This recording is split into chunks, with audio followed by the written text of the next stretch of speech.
Human rights are at the forefront of the US-China talks for a third year in a row. With senior US officials growing increasingly vocal in their criticism, is Washington pushing the violations card to pressure Beijing into making other concessions on trade and currency. This is Inside Story.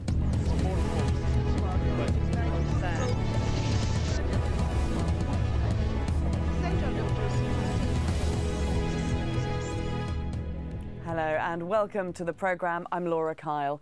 The third US-China strategic and economic dialogue is taking place in Washington, D.C. Plenty of issues on the table. This is a key relationship between two major economic powerhouses, mutually dependent, but fraught with differences. On the first day of the two-day meeting, human rights featured heavily on the agenda. Melissa Chan tells us why from Beijing.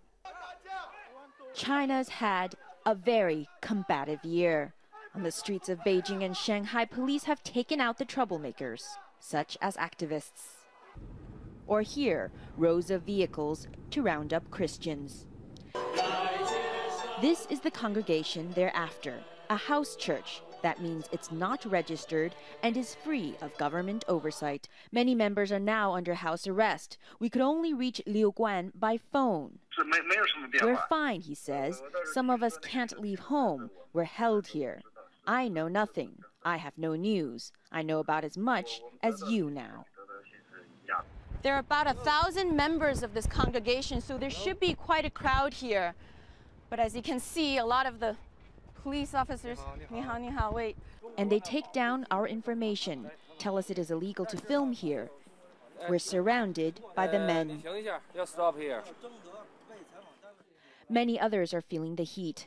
Liu Jing runs a Chinese NGO that fights discrimination in the workplace. They work closely with a lawyer who was held by the police for a week. Li Fangping has worked hard over the past few years as a public interest lawyer. He's represented hepatitis, HIV and AIDS carriers, the disabled, hemophiliacs. He's gone after big monopolies. He helps the powerless against the powerful. It is retaliation, because so many lawyers have faced retaliation this past year. Teng Biao is another rights lawyer who's run into trouble this year. Police detained him for 70 days.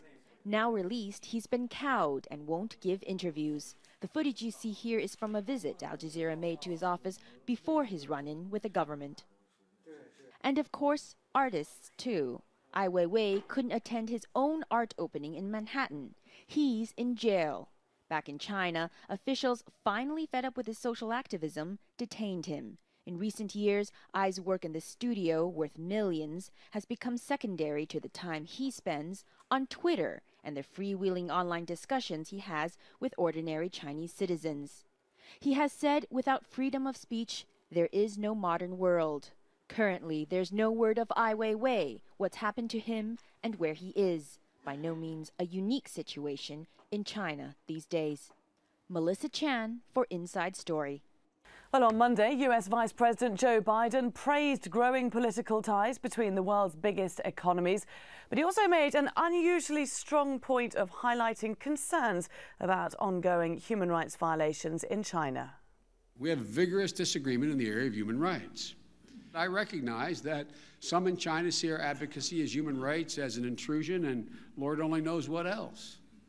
But President Obama and I believe strongly, as does the Secretary, that protecting fundamental rights and freedoms, such as those enshrined in China's international commitments, as well as in China's own constitution, is the best way to promote long-term stability and prosperity of any society. Well, Chinese Vice Premier Wang Qishan says his country is making progress on the human rights side, that his country's relationship with the US is in good shape, and that together both nations can overcome common obstacles. China and the United States together account for 1/3 of the world's GDP and 1/5 of the world's global trade. The China-US relationship has far exceeded the bilateral scope and has acquired growing global significance. We are witnessing profound and complex changes on the world's economic landscape, changes that are driven by globalization. At present, we still face many uncertainties while we are striving to tackle the global economic recession and sustain economic recovery.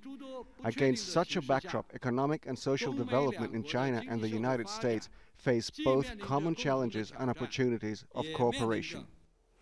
Well, always plenty to discuss on this crucial US-China relationship. And today, to do so, we're joined by our guests, John Feffer in Washington, D.C., co-director of foreign policy in Focus at the Institute for Policy Studies. From Hong Kong, Richard Hu, associate professor of politics at the University of Hong Kong. And from London, Martin McCauley, international affairs analyst from the University of London. Thank you all very much, gentlemen, for being here today. I first want to bring up this issue of human rights. I mean, any mention of it is always bound to raise hackles on both sides of this relationship. John Feffer, are we seeing a toughening this time of the US stance, more so than recently? I don't really think so. I mean, the United States has brought up human rights consistently over the last couple of years with China. Of course, the United States is coming off of the killing of Osama bin Laden. It wants to demonstrate that it has a degree of power and prestige on the world stage.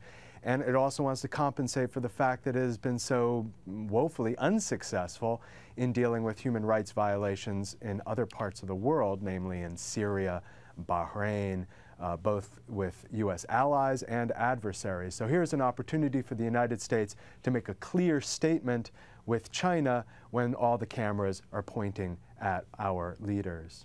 Throwing its weight around, you'd say? To a certain extent, and this is a critical point. China has been growing economically. The United States, relatively speaking, has been declining, and so this is a moment at which the Obama administration can assert that it is still an important player internationally, which may sound strange, of course, after 10 years of unilateralism, but the surprising growth in the Chinese economy has raised some questions about U.S. standing in the world. Certainly it is a different situation today. Martin McCauley, back in 2009, we had Hillary Clinton telling China that human rights can't interfere with global economic, climate change and security crises. I do seem to sense that there is a different stance being taken now. Not really, because Washington knows that the Chinese will in fact regard most of that as rhetoric. They will say, let's get down to the real business, which is economics and defense. And human rights, we understand your point of view, but we have a developing country. We have major problems, social problems. There's trouble in Tibet. There's trouble with separatists in Tibet and Xinjiang. We have to deal with that and so on. We'll deal with it in our own way. And we leave it to you to run your affairs as you think fit. And therefore, on the face of it, it really is only rhetoric, and the Chinese, I think, will see it as rhetoric. So you don't think that the US will use this issue of human rights to push China on other issues, those other issues of the economy? I don't see any leverage at all, because the questions are the value of the UN. Should the UN appreciate? Should it become more expensive? Make it easier for the Americans to export and so on. The Chinese have these problems with the Americans that they are devaluing their dollar. These things are critical to the Sino-American relationship, the basic economic.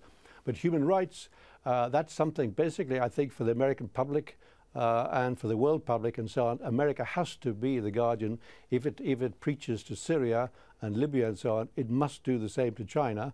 And if they didn't, then people would then criticize it. It has to go through this exercise.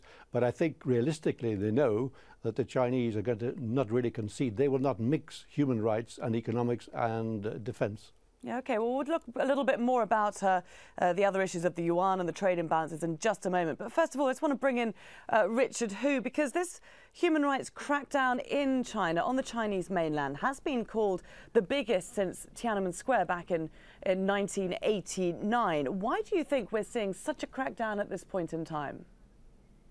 I think the timing has to do with the recent unrest in North Africa and the Middle East, and the so-called Jasmine Revolution through various channels has been affect the people inside China, and so the authorities getting alert on that. So there are some activities on this front. But I have to go back to the remarks by the two gentlemen. I agree with them.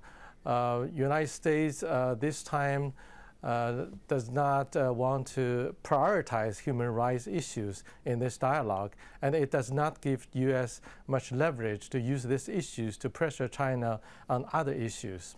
Okay, well, there are, as we say, plenty of other issues to be discussed in this two-day summit. Let's take a closer look at some of those now. And one of them is an astonishing trade surplus that was posted by China on Tuesday, showing that it's hit its highest level in 4 months. Let's bring you some figures here. China's global trade surplus for April was $11.4 billion. That's nearly 4 times greater than expected.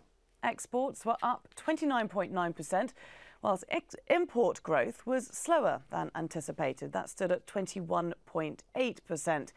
Now, analysts say that commodity prices and the Japanese earthquake and tsunami were thought to have had some impact, but much of the rebound from the first quarter's rare trade deficit is attributed to the yuan exchange rate. Now, on the bilateral front, we've got US statistics showing in 2009 the US trade deficit with China at $227 billion. And then just a year later, in 2010, it had increased by 17%. That's to $273 billion. So, as we said, some astonishing figures there. John Feffer, why are we seeing such a trade surplus for China, and why is it growing at such an astonishing rate? Well, as we know, China is producing an enormous number of things, manufacturing a number of things, selling them around the world. Chinese government emphasizes that this is real growth. The United States in this discussion, of course, emphasizes that China is manipulating its currency in order to make its products cheaper. China has responded that, of course, it is to a certain extent floated its exchange rate within a narrow band, and that there has been a kind of adjustment between currencies.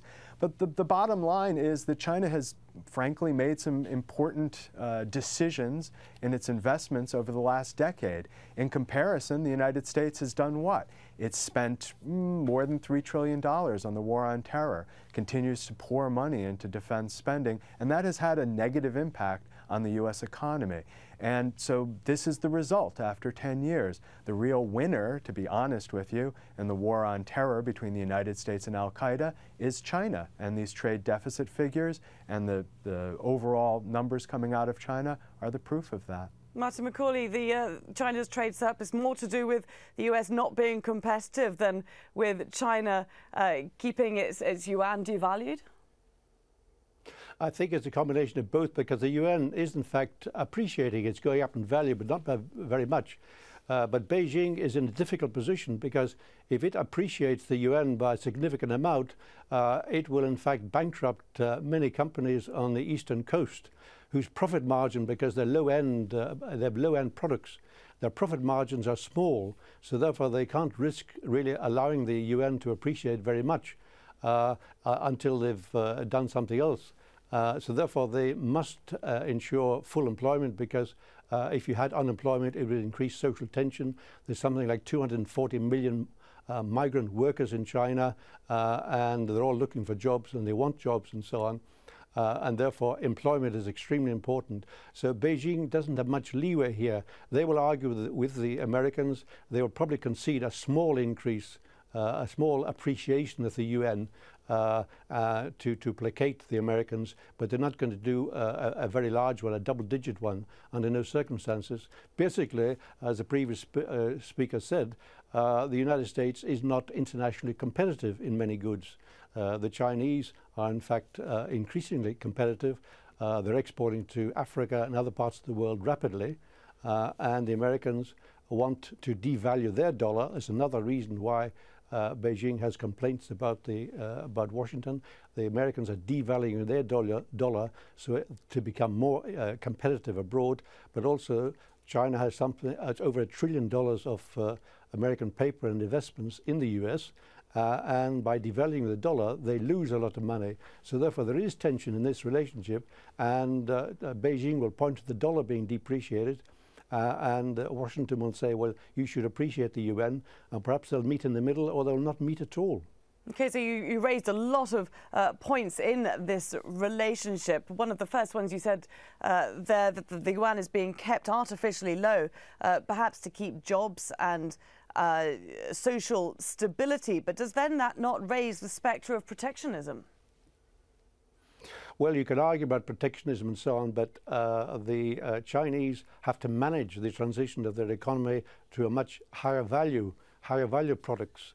And they can only do it slowly, and they think that at least 8% growth annually is necessary to secure social peace. So therefore they're in quite a delicate situation. They can't make really concessions, and they won't go for protectionism, because if they go for protectionism, then the whole world, with this huge deficit in the US, that the US has, the Americans would say that we're going to have protectionism and we're going to stop buying Chinese goods. And that would in fact be of critical importance. It surprised me that no politician in the US, nobody in the right wing, has actually said we should stop buying Chinese goods, because that's the best way to develop our economy. The Chinese are taking jobs from us, so why do we buy goods from the United States? The answer, of course, is that the United States does not produce those goods at a lower price than the Chinese. The Chinese are too competitive.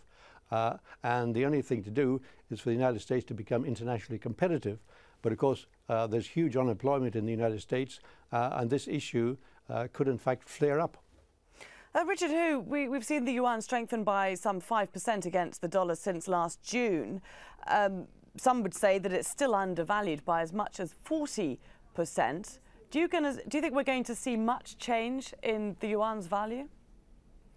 I think yuan's value is changing, but people have a debate about the pace of appreciation, and U.S. side have a lot of pressure on China to appreciate faster. But the Chinese have this concern about domestic employment and cannot appreciate too fast. But another thing I want to bring up, which is not just about the pace of appreciation, but also how to make yen, the RMB, more market-based, determined, mechanism.